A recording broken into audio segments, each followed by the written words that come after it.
started to forget about economic issues and also became a little bit too optimistic about aging and fiscal sustainability issue. So that could be another problem for Japan's and Japanese political economy for the, maintain the future growth for the, Japan. Thank you.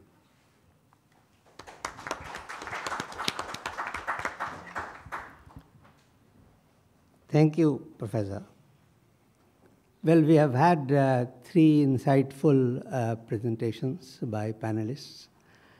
And I think the time now is for opening the discussions to the floor. Well, those who want to participate have a very wide canvas because almost all trade issues are up for discussion today, with Brexit leading the sort of charge. So who would like to take the floor? The floor is open. Anyone? Yes, please.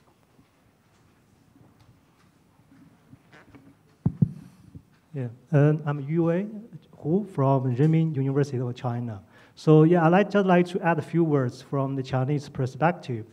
We know that on the 24th, last month, when the result of the UK referendum on the Brexit were announced, indeed it created some instability or volatility internationally and also domestically in China as well. Because China now is the largest exporter and also a trading partner in the world. In China, we have a lot of discussion about the potential impacts of the Brexit on China, particularly from the trading perspective. We all mean this issue will affect the trade between China with UK and also between China and EU, because EU is the largest trading partner for China, and China is also the second largest trading partner for EU.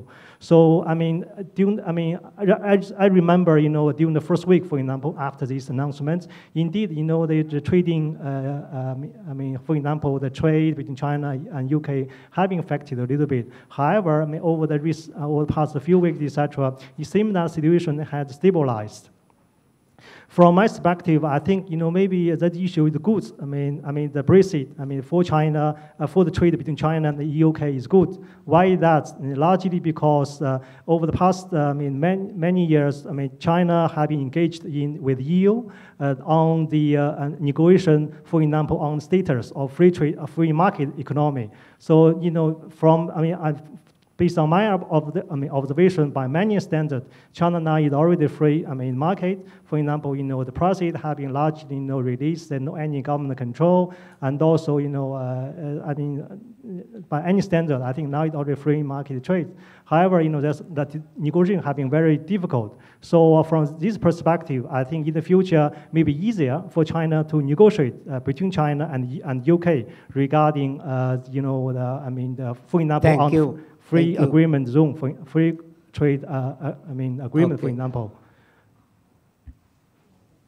Who else would like to intervene? Yes, please. Back there and then here.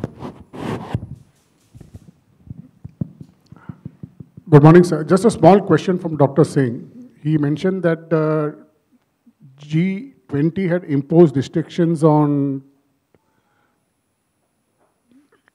trade in the last 2 years. Could you elaborate more on that, please?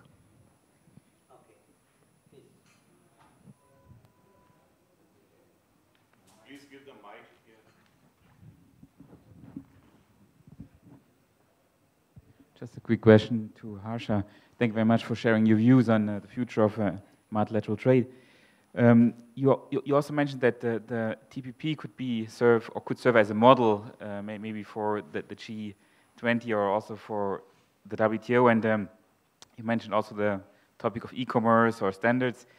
I was wondering whether you think, or which elements of this e-commerce chapter, for example, could be really multilateralized, because it carries the signature of the US, and I'm wondering, how big is the landing zone for these chapters to be really global chapters? Thank you very much. Thank you.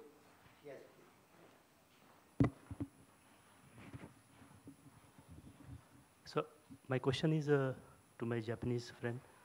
What is the hello? What is the scale and impact of currency manipulation on international trade? Whether it is a political motive or really it needs an economic solution to solve the fluctuation and gain of the trade. Thank you. I can take one more question and then, yes, please. Thank you. This question is to the speaker from Japan. I was just wondering, he mentioned that earlier the trade, Japanese exports were quite sensitive to exchange rate, but the extent of response have gone down substantially. This is what my understanding. Could you explain the reason why sensitivity of exports could have gone down in more recent years? Okay, now I think I'll ask the panelists to respond to the comments, questions, and observations. Harsh, let me start with you. Thank you. Thank you very much for the questions. On G20 trade restrictions, actually, when the 2008-2009 financial and economic collapse took place, there was a very strong concern that precisely at the time when you need to keep markets open, namely when trade opportunities, growth opportunities should remain available, the political pressure to close markets is very strong.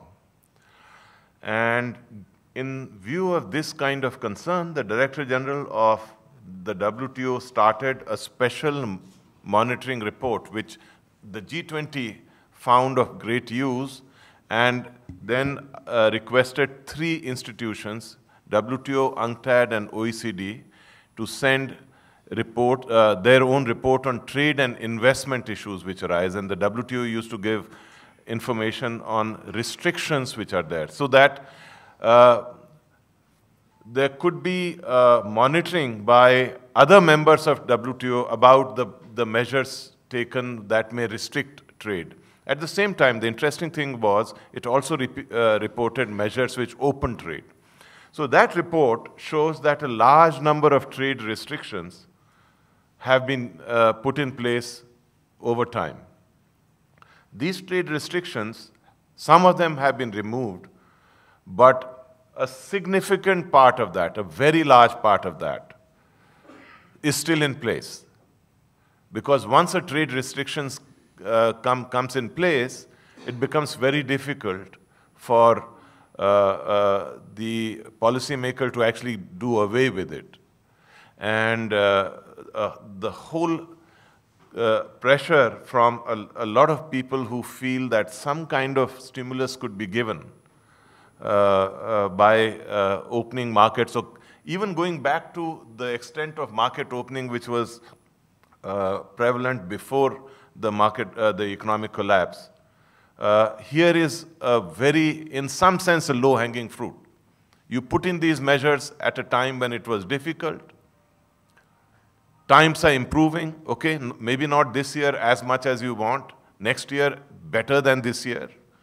And the expectation is that the economic collapse which took place together with the financial collapse, and previous research has shown that it takes about 6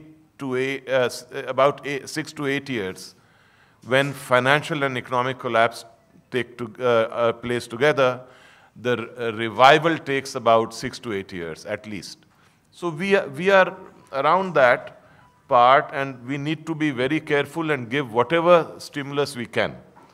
So it's in that context that I mentioned these trade measures. You can go to the WTO website and see those reports. These are reports which are prepared by WTO, OECD, and UNCTAD for the G20. On which elements of e-commerce could be multilateralized, I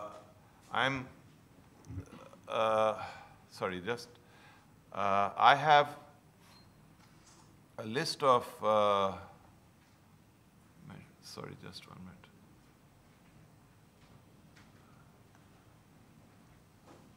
Yes, so there are a number of if you see chapter 14 of TPP, there are a number of measures there which actually take forward some of the proposals which were made by EU and US in the context of e-commerce or services discussions.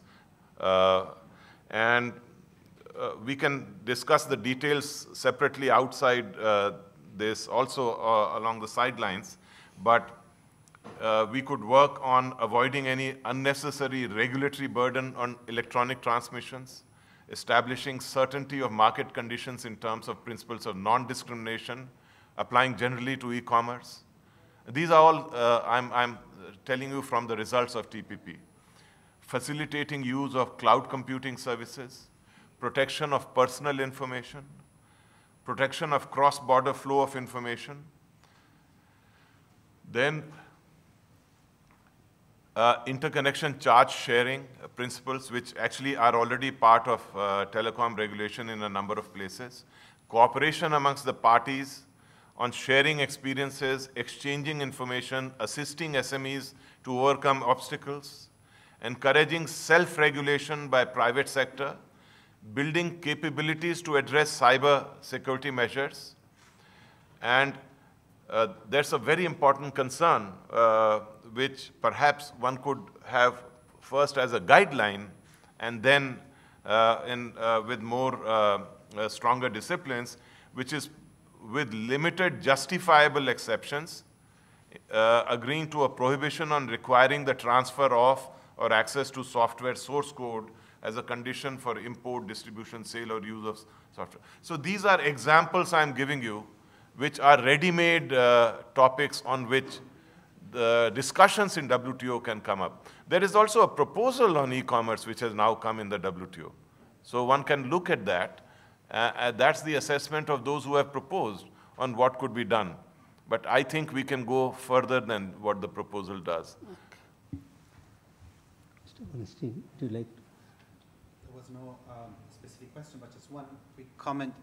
It was said that the Brexit impact has been maybe limited and the situation has stabilized. That's indeed true. I just want to remark that indeed the Brexit signal so far has been a political signal. The economic translation of this signal will happen in the years to come, and the economic judgment will therefore, financial markets judgments and all of that will be more evident as we move forward. And in this context, I think the role of the G20 becomes quite key in order to give a signal and provide the framework for these discussions and how they move forward, in the same way as the repercussions of the American elections might also be playing out in the years to come. So I think one should not take immediate comfort and say, well, not very much has changed and that's it. I think we are at the beginning of a process, and the process will take a number of months and probably years before we see how it plays out. Thanks. Yes. Okay, so first, exchange rate volatility is too large exchange rate volatility is apparently it's not particularly good for the world trade. And having said that, I don't think that exchange rate fluctuation itself is not good for the trade balance, free trade directly, but all those currency manipulation, currency wars, those kind of stuff sort of make a confusion of macro problem and the micro problem, and so that the current account surplus is good, current account deficit is bad, so that the other countries devaluating, that country is cheating, something like that. So that kind of political economy stuff stimulate the tension in the and also lead to the protectionism. So in that sense, I think currency wars is bad. And the question regarding the Japan's exports response to the exchange rate. Well, all I wanted to say in my analysis is that in the 2000 and 2010s, quantitative shocks are more dominant compared with the nominal exchange rate fluctuation. So that, in other words, that the exchange rate change in the 2000 and 2010s sort of should be more viewed as a result of the quantitative shocks rather than a cause.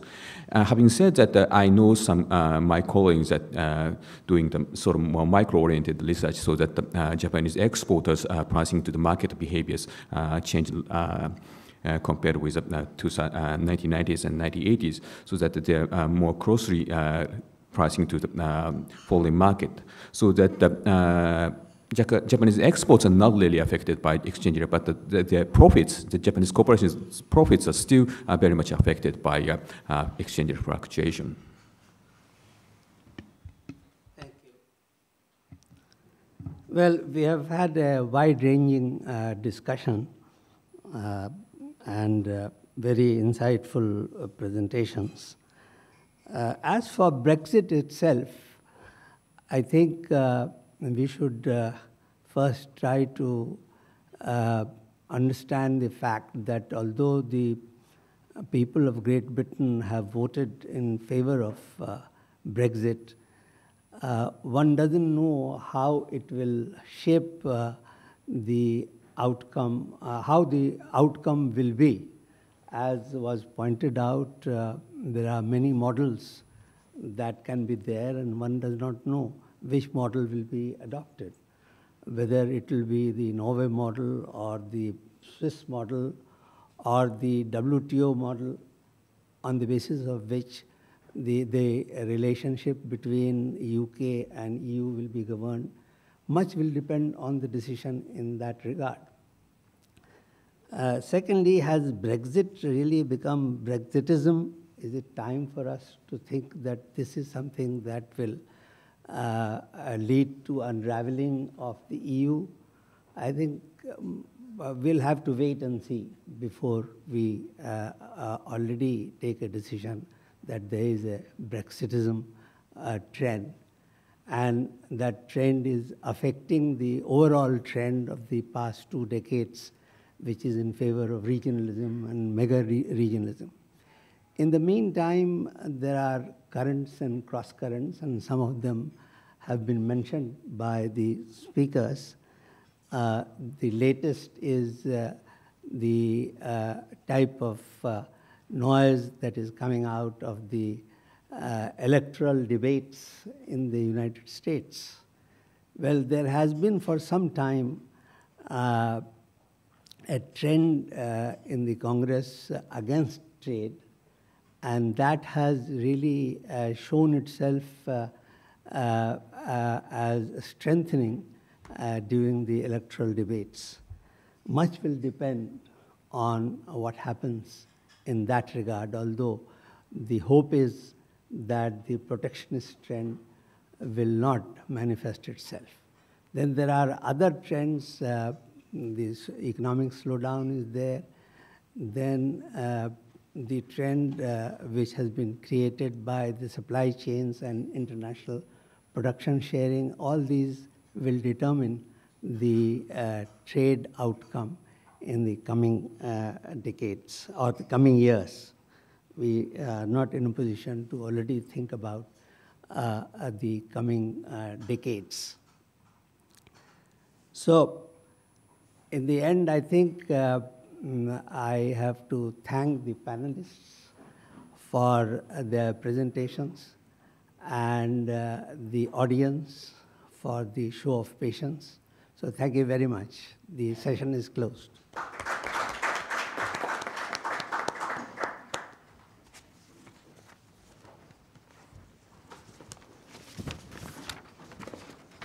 Sorry I missed yours, but we will have a discussion. Let us have lunch one of these days.